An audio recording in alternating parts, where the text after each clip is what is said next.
বসি। যে এইখানে যে সেই নরবলি হতো, সেই মানে নরবলির সম্পর্কে একটু কিছু বলুন। আগে এখানে একটা নরবলি হতো, আমি জানতাম, আমি যেটুকু জানি এখানে মা নিজে স্বপ্ন দিয়ে বলবেন যে এরকম নরবলি হয়, ঠিক আছে, মানে তার বাড়ি থেকেই এরকম আসবে স্বেচ্ছায়।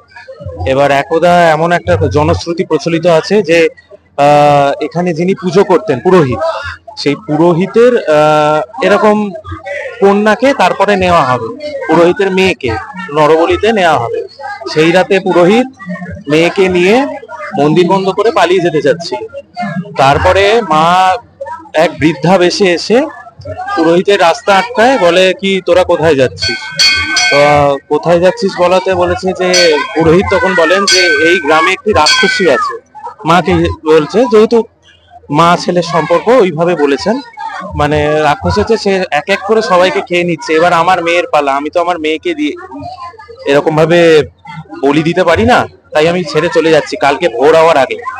তখন বলছে, পুরোহিত এগিয়ে গেল, তখন বৃদ্ধা পেছনে হেসে নিজের রূপ প্রকাশ করে বলছে, দেখ তো তুই যার থেকে পালিয়ে যাচ্ছিস সে এই কিনা। তখন দুর্গার প্রকাশ করেন, বলেন যে তোদের আর কোনো ভয় নেই, আজকে থেকে কোনো নরবলি হবে না। তো মহিষ বলি এখানে প্রচলন হয়, তারপর থেকে মহিষ বলি, ছাগ বলি, মেষ বলি এগুলোই হয়, যেটা আমার জানা। তারপর থেকে নরবলি বন্ধ হয়ে যায়। হ্যাঁ। ধন্যবাদ।